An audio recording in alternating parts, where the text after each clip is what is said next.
台中地区今仔日大雾是大真高，一直到早起11点外才解除降雾的特报。这段时间，台中的国际机场飞机起降都有去受到影响，只有10班飞机延误也是取消。另外，对明仔载开始，就是228连假的头一天，高公局就提醒，对早起开始，落南的车都会真济。机场大厅客甲10通通，旅客只会当看手机消磨时间。就连行李也无法度托运。228连假前一日，台中机场就雨雾大着，不少班机慢分也是取消，互旅客真烦恼，行程受影响。我想不到呢，昨天天气那么好啊，怎么今天早上变得雾茫茫的？有耽误很多，然后我们如果有带小孩，根本就超不方便。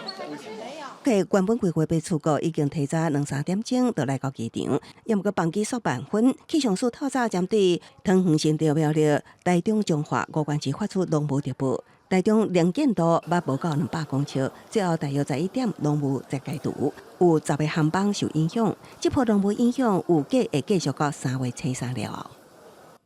因为近日是天气回暖的状况，那南边来的水汽呢比较多一点，那容易在台湾海峡海温比较低的地方就容易产生低云或雾的状况。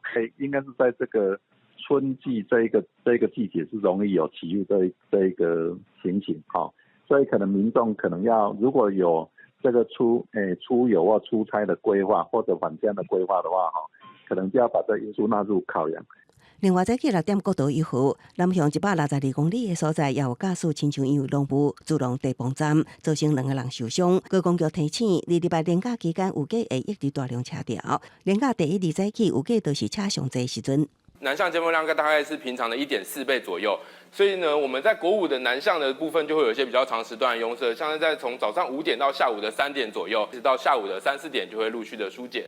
那北部一直南向车潮，中部也要注意彰化保险、快官埔丰、草屯、民间3个路段车潮继续到中道。